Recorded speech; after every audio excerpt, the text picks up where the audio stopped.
Have you ever heard of a love so powerful it literally changed the face of the earth? A love that built one of the most magnificent structures ever known to humankind. Today, we're diving deep into the story of a man whose name is synonymous with grandeur, passion, and one iconic white marble mausoleum. We're talking about Shah Jahan, the fifth Mughal emperor, the man who gave the world the Taj Mahal. His story begins in 1592. Born Prince Khurram, he was the third son of Emperor Shah. Now, being the third son in a royal family usually means you're not first in line for the throne. But from a young age, Khurram was different. He was ambitious, intelligent, and a natural leader. His grandfather, the great Emperor Akbar, absolutely doted on him and saw his potential early on. He wasn't just book smart, he was a brilliant military strategist. As a young prince, he led several successful campaigns, expanding the borders of the Mughal Empire and earning a reputation as a formidable commander. These victories didn't just bring him glory, they brought him his father's favor and a new name, Shah Jahan, which means King of the World. A pretty bold title, right? Well, he was determined to live up to it. But Shah Jahan's story isn't just about battles and politics. At its heart, it's a love story. In 1612, he married Arjuman Banu Begum, a Persian princess. But to him, and to history, she would forever be known as Mumtaz Mahal, the chosen one of the palace. This wasn't just a political alliance, it was a deep, genuine love. Mumtaz Mahal wasn't just his wife, she was his closest confidant, his advisor, and his constant companion. She traveled with him on military campaigns, advised him on state matters, and was the mother of his 14 children. Their bond was legendary, the stuff of poems and songs. In 1628, Shah Jahan finally ascended the throne. His reign is often called the Golden Age of Mughal architecture. He had a passion for building that was unmatched.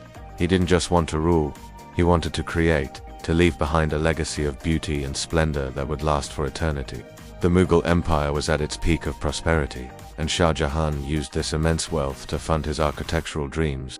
He commissioned magnificent forts, mosques, gardens, and entire cities.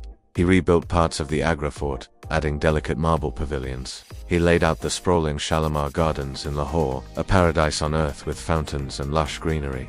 His grandest urban project was the creation of a new capital, Shahjahanabad, which we know today as Old Delhi. At its center was the majestic Red Fort, or Lal Qila, a massive walled city within a city made of striking red sandstone.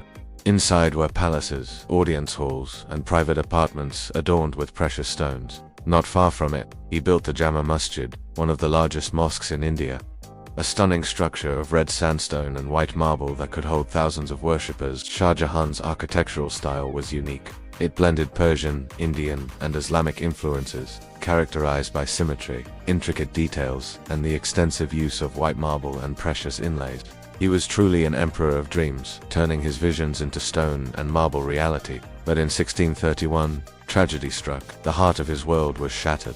While accompanying him on a military campaign, Mumtaz Mahal died during childbirth. Shah Jahan was inconsolable. The grief was so profound that, according to court chroniclers, his hair turned white almost overnight. He went into seclusion for a year, and when he emerged he had a new purpose, a new obsession. He would build a memorial for his beloved wife, a tomb so beautiful that the world would never forget her or their love. And so began the construction of the Taj Mahal. For the next 2 decades, the banks of the Yamuna River in Agra were transformed into a massive construction site. More than 20,000 artisans, craftsmen, and laborers were brought in from all over the empire and even from as far as Central Asia and Persia.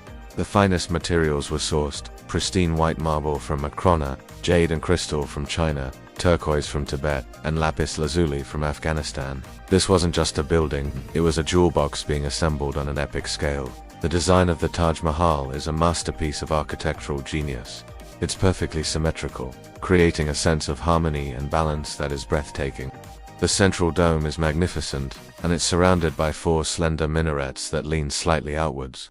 This was a clever engineering trick. In case of an earthquake, they would fall away from the main tomb, not onto it. The entire surface of the marble is decorated with intricate floral carvings and petrodura, a technique where semi-precious stones are sliced thin and inlaid to form stunning patterns.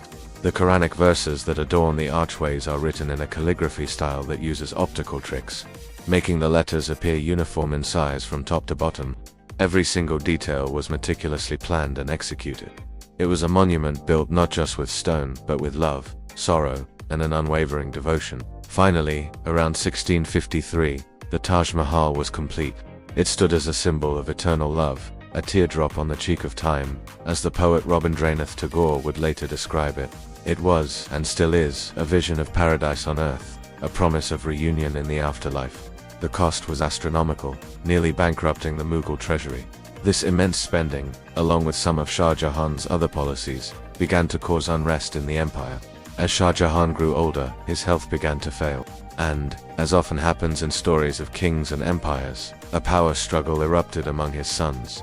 His third son, Aurangzeb, was ruthless and ambitious, much like Shah Jahan himself in his youth. In 1658, Aurangzeb defeated his brothers in a brutal war of succession, declared himself emperor, and imprisoned his own father. Shah Jahan spent the last 8 years of his life as a prisoner in the Agra fort. It's a sad and ironic end for the king of the world. But his prison wasn't just any dungeon. He was confined to a luxurious suite of rooms within the fort, and from his balcony he had a direct view of the Taj Mahal, just across the river. For 8 years, he could only gaze at the monument he had built for his beloved wife, a constant beautiful reminder of everything he had loved and lost. In 1666, Shah Jahan died.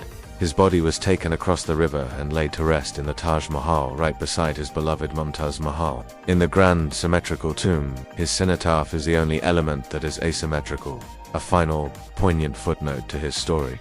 He was finally reunited with his queen in the paradise he had built for her. Shah Jahan's legacy is complex. He was a visionary builder who created some of the world's most beautiful architecture. But he was also a ruler whose ambition and extravagance put a huge strain on his empire. His story is one of great love and profound loss, of incredible artistic achievement and bitter personal tragedy. But above all, when we think of Shah Jahan, we think of the Taj Mahal, a monument that transcends time, culture, and religion, speaking a universal language of love and beauty. He was the Emperor of Dreams, and in the heart of Agra, his most beautiful dream lives on forever. Thanks for watching. If you found this story as fascinating as I do, don't forget to hit that like button and subscribe for more journeys into history. Let me know in the comments what other historical figures you'd like to explore. See you next time.